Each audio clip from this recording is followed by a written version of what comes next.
राधे राधे भक्तों, चाहे कैसी भी परिस्थितियां क्यों ना हो, 13 अप्रैल को वैशाख मास के कृष्ण पक्ष की पावन वरुथिनी एकादशी के दिव्य अवसर पर यदि आप बहुत अधिक पूजा पाठ ना भी कर पाए तो भी एक छोटी सी गुप्त साधना अवश्य कर लें।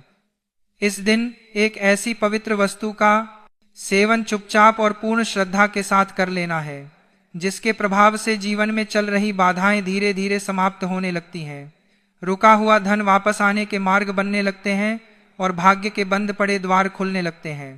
विश्वास रखिए भक्तों, यह कोई साधारण दिन नहीं होता। यह वह महापुण्यकारी तिथि है जो मनुष्य के जीवन में सुख, समृद्धि और सौभाग्य का नया अध्याय प्रारंभ करने की क्षमता रखती है। वरुथिनी एकादशी का व्रत और इसका रहस्यपूर्ण महत्व सदियों से सनातन परंपरा में पूजनीय माना गया है, क्योंकि इस दिन भगवान श्री हरि विष्णु की कृपा विशेष रूप से प्राप्त होती है और जो साधक सच्चे मन, नियम और संयम के साथ इस व्रत को करते हैं उनके अटके हुए कार्य बनने लगते हैं, मानसिक अशांति दूर होती है, स्वास्थ्य में सुधार आता है और आर्थिक स्थिति में स्थिरता आती है। कहा जाता है कि इस दिन उस विशेष पवित्र वस्तु का सेवन या उससे संबंधित प्रसाद ग्रहण करना अत्यंत शुभ होता है, क्योंकि वह शुद्धता, आयु और समृद्धि का प्रतीक मानी गई है। भक्तों, यह तिथि केवल उपवास का दिन नहीं बल्कि आत्मशुद्धि, सभी कामनाओं की पूर्ति और भाग्योदय का दिव्य अवसर है। इसलिए इस एकादशी को श्रद्धा, संयम और सकारात्मक संकल्प के साथ मनाइए। ईश्वर में विश्वास रखिए और अपने कर्मों को पवित्र रखिए। शास्त्रों और पुराणों में स्पष्ट रूप से वर्णन मिलता है कि वैशाख कृष्ण पक्ष की पावन वरुथिनी एकादशी पर जिस एक गुप्त और दिव्य वस्तु के सेवन का विशेष महत्व बताया गया है वह है तुलसी दल, जिसे हमारे धर्म ग्रंथों में अमृत के समान पवित्र और जीवनदायी माना गया है।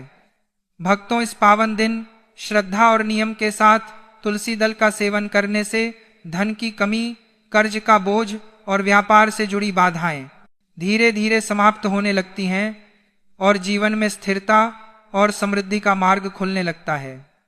यद्यपि एकादशी का व्रत सामान्यत निराहार रहकर किया जाता है, किंतु वरुथिनी एकादशी में तुलसी का सेवन या उसके पत्र को स्नान के जल में मिलाकर स्नान करना शास्त्र सम्मत और अत्यंत पुण्यकारी माना गया है, जिससे दरिद्रता और नकारात्मकता का प्रभाव कम होता है और श्री हरि विष्णु की विशेष कृपा प्राप्त होती है। मान्यता है कि इस दिन तुलसी का स्पर्श, दान और सेवन व्यक्ति के जीवन में सुख, शांति, ऐश्वर्य और संतुलन स्थापित करता है, क्योंकि तुलसी के पौधे में स्वयं माता लक्ष्मी और भगवान विष्णु का वास माना गया है। पुराणों की कथा के अनुसार वृंदा की तपस्या और दिव्य ऊर्जा से तुलसी के पौधे की उत्पत्ति हुई। इसी कारण यह पौधा आध्यात्मिक दृष्टि से अत्यंत पवित्र माना गया है और इसकी पूजा विशेष फलदायी कही गई है। अब भक्तों, इस पावन व्रत की तिथि और विधि भी जान लीजिए ताकि साधना पूर्ण फल दे सके। इस वर्ष वरुथिनी एकादशी का व्रत 13 अप्रैल 2026 को उदया तिथि के अनुसार रखा जाएगा। व्रत का पारण द्वादशी तिथि को सूर्योदय के बाद शुभ समय में करना शास्त्र सम्मत माना गया है और उस समय ब्राह्मण या जरूरतमंद को भोजन कराना तथा अपनी सामर्थ्य के अनुसार दान देना अत्यंत पुण्यदायी कहा गया है। इस दिन प्रातःकाल उठकर स्नान के जल में गंगाजल या तुलसी पत्र मिलाना, स्वच्छ पीले वस्त्र धारण करना और भगवान श्री विष्णु के समक्ष घी का दीप प्रज्वलित करना अत्यंत शुभ माना गया है। पीले पुष्प, चंदन, अक्षत, तुलसी दल और सात्विक नैवेद्य अर्पित करके श्रद्धा से पूजन करें तथा दिन भर ओम नमो भगवते वासुदेवाय मंत्र का जप करते रहें। रात्रि में भजन, कथा या जागरण करने से इस व्रत का पुण्य कई गुना बढ़ जाता है और जीवन में आध्यात्मिक उन्नति तथा मानसिक शांति का अनुभव होता है। भक्तों, वरुथिनी एकादशी पर कुछ विशेष चीजों का सेवन करना जहां आपके जीवन को सुख समृद्धि से भर देता है, वहीं कुछ चीजें ऐसी भी हैं जिन्हें भूलकर भी घर में नहीं लाना चाहिए। इस पावन दिन भगवान श्री हरि विष्णु को तुलसी दल के साथ 5 प्रकार के मीठे फलों का भोग अवश्य लगाना चाहिए, जिनमें केला, अंगूर, आम, पपीता और नारियल शामिल हो, क्योंकि यह फल सात्विकता और समृद्धि के प्रतीक माने गए हैं। अंगूर माता लक्ष्मी को अत्यंत प्रिय माना गया है, इसीलिए इसे प्रसाद रूप में ग्रहण करना विशेष फलदायी बताया गया है। एकादशी के दिन साबूदाने की खीर या मखाने की खीर बनाकर भगवान को अर्पित करने और फिर पूरे परिवार के साथ प्रसाद स्वरूप ग्रहण करने से कुंडली के प्रतिकूल ग्रह शांत होते हैं और जीवन में सकारात्मक परिवर्तन आने लगते हैं। लेकिन भक्तों, इस पावन तिथि पर भूलकर भी चावल, लहसुन, प्याज, बैंगन या किसी भी प्रकार का तामसिक भोजन घर में नहीं बनना चाहिए, क्योंकि एकादशी का व्रत सात्विकता, संयम और आत्मशुद्धि का प्रतीक है।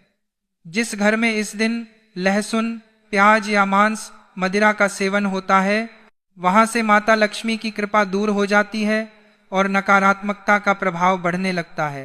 इसीलिए बाहर का डिब्बा बंद भोजन भी इस दिन त्याज्य माना गया है, क्योंकि उसमें तामसिक अंश होने की संभावना रहती है। सुहागन महिलाओं को इस दिन बाल नहीं धोने चाहिए और घर की सफाई करते समय यह विशेष ध्यान रखना चाहिए कि किसी भी छोटे जीव को हानि ना पहुंचे, क्योंकि दया और करुणा भी इस व्रत का महत्वपूर्ण अंग है। इस पावन व्रत की पूर्णता इसकी कथा सुने बिना अधूरी मानी जाती है। पौराणिक वर्णन के अनुसार प्राचीन काल में नर्मदा नदी के तट पर मानधाता नामक एक अत्यंत प्रतापी राजा का राज था।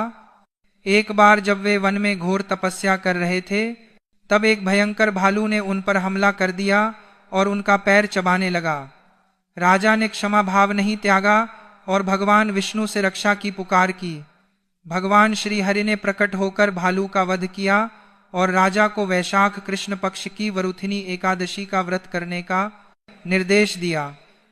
राजा मानधाता ने पूर्ण श्रद्धा से इस व्रत का पालन किया और इसके पुण्य प्रताप से उनका शरीर पुनः स्वस्थ और अत्यंत दिव्य हो गया। आकाशवाणी हुई कि यह सब इस महान वरुथिनी एकादशी व्रत का प्रताप है। इससे यह सिद्ध होता है कि यह व्रत कभी निष्फल नहीं जाता और सच्ची श्रद्धा से किया गया साधन जीवन को धन, वैभव और ईश्वरीय संरक्षण प्रदान करता है तथा भयंकर कष्टों से भी मुक्ति दिलाता है। भक्तों, वरुथिनी एकादशी के दिन गौ माता की सेवा का भी विशेष महत्व बताया गया है। इस दिन घर में बनी पहली ताजी रोटी पर थोड़ा सा गुड़ और चुटकी भर हल्दी रखकर गौ माता को अपने हाथों से खिलाना अत्यंत पुण्यकारी माना गया है और यदि संभव हो तो उनके 7 बार परिक्रमा कर उनके चरणों की धूल माथे पर लगानी चाहिए, क्योंकि गौ सेवा को सभी देवी देवताओं की सेवा के समान माना गया है। ध्यान रहे कि कभी भी बासी या झूठा भोजन गाय को ना दें, क्योंकि इससे पुण्य के स्थान पर दोष उत्पन्न होता है। आपसे निवेदन है कि 13 अप्रैल को आने वाली इस महावरुथिनी एकादशी का व्रत नियम, संयम और निर्मल भाव से करें। मन में किसी के प्रति ईर्ष्या या द्वेष ना रखें। प्रिय भक्तों, वरुथिनी एकादशी के दिन प्रातः ब्रह्म मुहूर्त में उठकर सबसे पहले स्नान करके स्वच्छ पीले या साफ वस्त्र धारण करें। इसके बाद घर के मंदिर या पूजा स्थान को अच्छी तरह शुद्ध करें और वहां भगवान श्री विष्णु की मूर्ति या चित्र को स्थापित करें। भगवान के सामने घी का दीपक जलाएं, तुलसी दल, पीले फूल और चंदन अर्पित करें। अब एक स्वच्छ पात्र में पंचामृत तैयार करें। पंचामृत बनाने के लिए गाय का दूध, दही, शुद्ध घी, शहद और मिश्री, इन 5 पवित्र वस्तुओं को मिलाया जाता है। इन 5 को मिलाते समय मन में भगवान विष्णु का स्मरण करें और ओम नमो भगवते वासुदेवाय मंत्र का जप करते रहें। अब भगवान श्री विष्णु की मूर्ति या शालिग्राम पर धीरे धीरे इस पंचामृत से अभिषेक करें। अभिषेक करते समय विष्णु मंत्र या ओम नमो नारायणाय का जप करना अत्यंत शुभ माना जाता है। अभिषेक के बाद भगवान को स्वच्छ जल से स्नान कराएं और फिर पीले वस्त्र, चंदन, तुलसी दल और नैवेद्य अर्पित करें।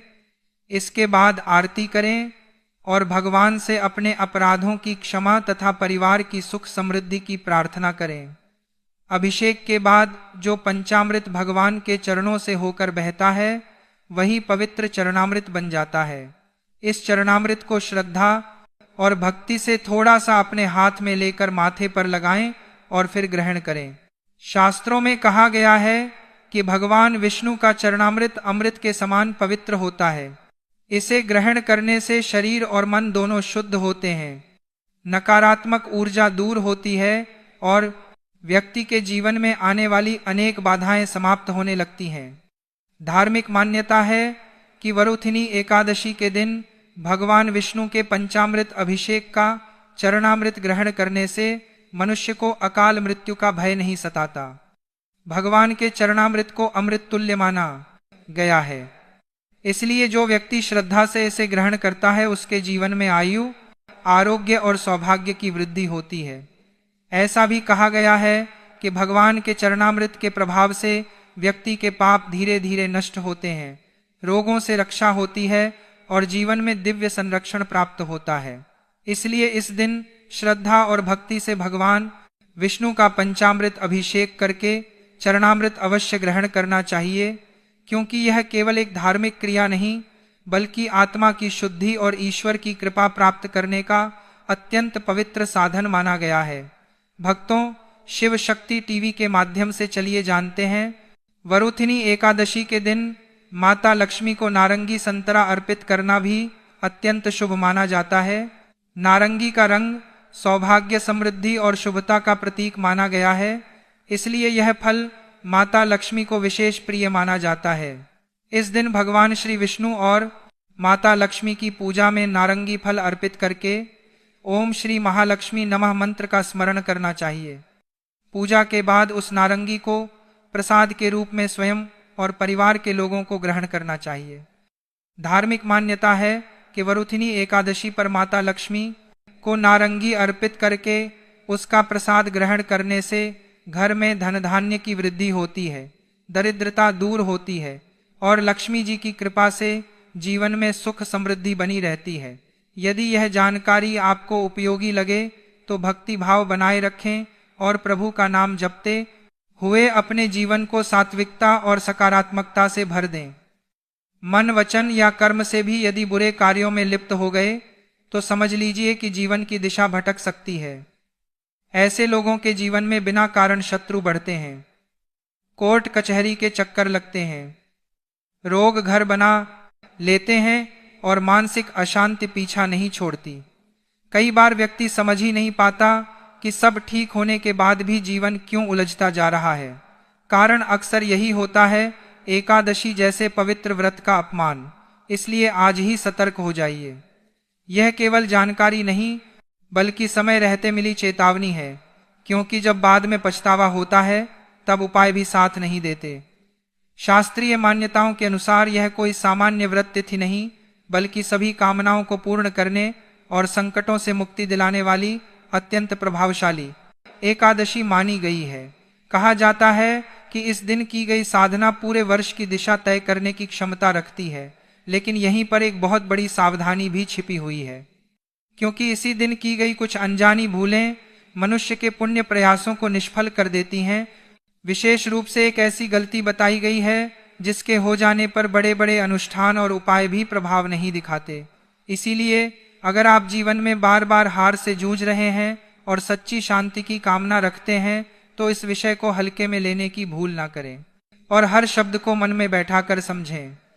वरुथिनी एकादशी का रहस्य केवल व्रत तक सीमित नहीं है बल्कि इसका संबंध पंचांग के अनुसार 13 अप्रैल 2026 का यह दिन विशेष ऊर्जा से युक्त माना गया है और मान्यता है कि इस दिन सही विधि किया गया छोटा सा उपाय भी लंबे समय से अटकी हुई समस्याओं, चाहे वे न्यायालय से जुड़ी हो या व्यापार और जीवन की रुकावटें, उनमें मुक्ति दिला सकता है।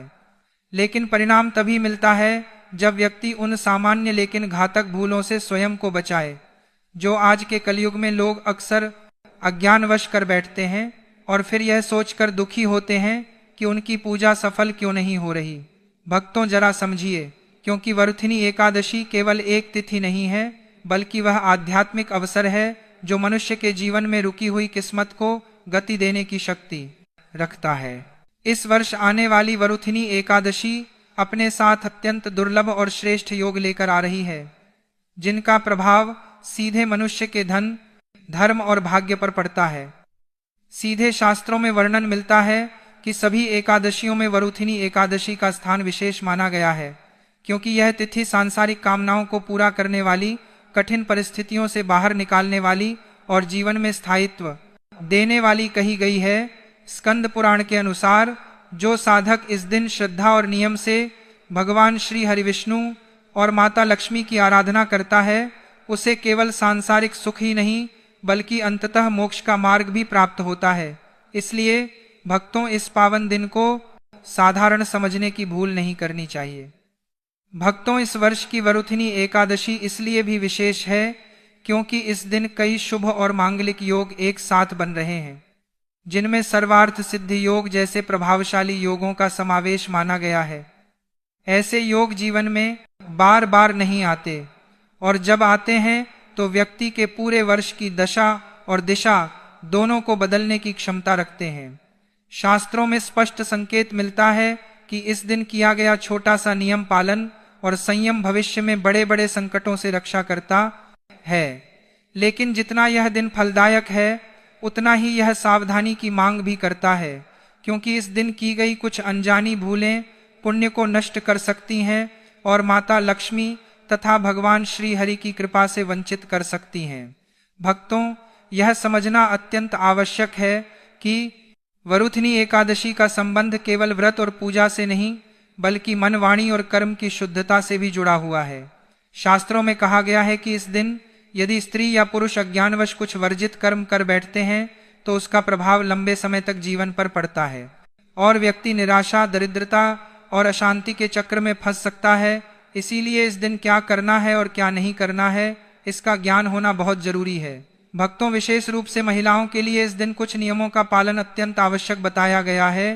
कहा जाता है कि एकादशी के दिन तुलसी माता की पूजा अत्यंत फलदायी होती है, लेकिन पूजा के समय मर्यादा का ध्यान रखना अनिवार्य है।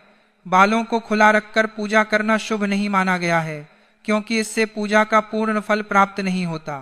तुलसी भगवान विष्णु को अत्यंत प्रिय है और उनकी पूजा में शुद्धता, संयम और नियम का विशेष महत्व है। यह एक ऐसी रहस्यमयी बात है जो हमारे शास्त्रों में साफ साफ लिखी गई है। यह एक चीज आपके भाग्य को पूरी तरह से बदल कर रख देगी। वरुथिनी एकादशी कोई साधारण एकादशी नहीं होती।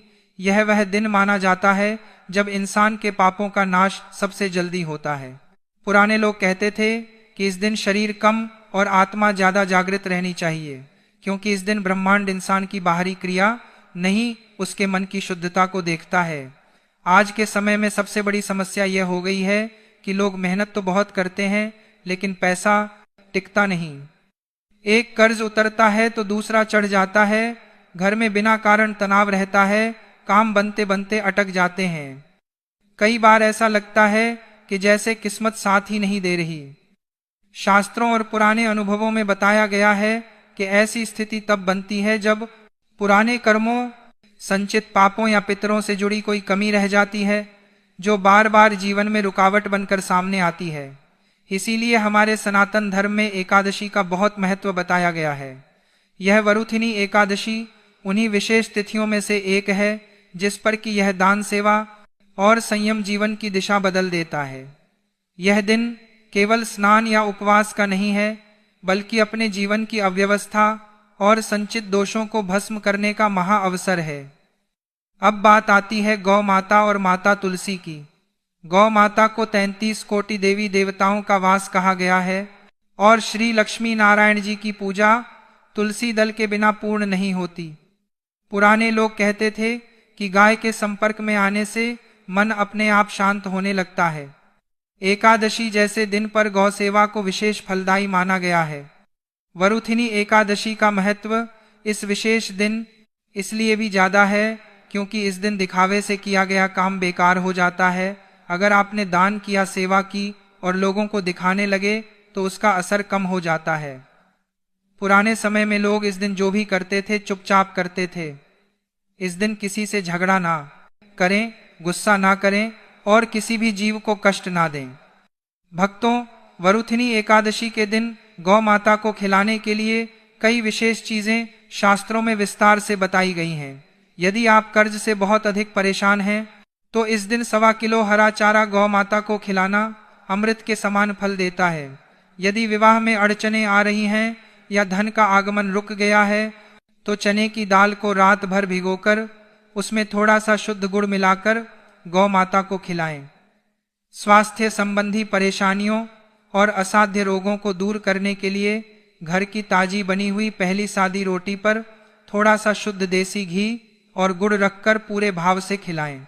इसके अलावा आप ताजे पीले फल जैसे केले भी गौ माता को अर्पित कर सकते हैं। इन सब के साथ ही एक अत्यंत गुप्त उपाय यह है कि आप एक मुट्ठी भर जौ का आटा या सत्तू लें और उसमें थोड़ा सा गुड़ मिलाकर एक सादी रोटी या पिंड जैसा बना लें। इस पिंड को गौ माता को खिलाना जन्म जन्मांतर के पापों को उसी क्षण भस्म कर देता है। याद रखें कि खिलाते समय आपके मन में पूर्ण श्रद्धा हो, आप किसी से बात ना करें और भगवान श्री हरि से अपनी गलतियों की क्षमा मांग रहे हों। अब ध्यान से सुनिए वरुथिनी एकादशी की वह महान और दिव्य पौराणिक कथा जो स्वयं भगवान श्री कृष्ण ने धर्मराज युधिष्ठिर को सुनाई थी, जिसे सुनने मात्र से पापों का क्षय होने लगता है और कामनाएं पूर्ण होती हैं। प्राचीन काल में नर्मदा नदी के तट पर इक्ष्वाकु वंश के मांधाता नामक एक अत्यंत प्रतापी और धर्मनिष्ठ राजा राज करते थे। वह अत्यंत दानवीर और महान तपस्वी थे। उनका यश चारों दिशाओं में फैला हुआ था। एक बार राजा मांधाता जंगल में एक अत्यंत शांत स्थान पर तपस्या कर रहे थे और गहरे ध्यान में लीन थे। तभी अचानक वहां एक जंगली और भयानक भालू आ गया। उस हिंसक भालू ने राजा पर हमला कर दिया और उनके पैर को चबाने लगा। लेकिन राजा मांधाता क्षमाशील और अहिंसा के मार्ग पर चलने वाले थे। उन्होंने अपना तप भंग करके भालू पर कोई क्रोध नहीं किया और ना ही उस पर कोई अस्त्र शस्त्र उठाया। जब पीड़ा असहनीय हो गई और भालू उन्हें घसीटकर जंगल के और भीतर ले जाने लगा तो राजा ने अपनी रक्षा के लिए सच्चे हृदय से भगवान श्री हरि विष्णु को पुकारा और उनसे अपनी रक्षा की प्रार्थना की। अपने भक्त की ऐसी करुण पुकार सुनकर भगवान श्री विष्णु तुरंत वहां प्रकट हुए और अपने सुदर्शन चक्र से उस भालू का वध कर दिया। लेकिन तब तक भालू राजा का पैर बहुत बुरी तरह चबा चुका था। राजा अपने उस क्षत विक्षत और अपंग हो चुके पैर को देखकर अत्यंत दुखी हुए। तब भगवान विष्णु ने राजा मांधाता से कहा कि हे राजन, आप शोक मत करें। यह आपके किसी पूर्व जन्म के भारी पाप कर्मों का फल था जो इस रूप में आपके सामने आया है। अब आप यहां से सीधे मथुरा जाएं और वहां जाकर वैशाख मास के कृष्ण पक्ष की इस वरुथिनी एकादशी का पूर्ण निष्ठा से व्रत करें। वहां मेरे वराह अवतार की विधि विधान से पूजा करें। उस व्रत के प्रभाव से आपका यह पैर बिल्कुल ठीक हो जाएगा।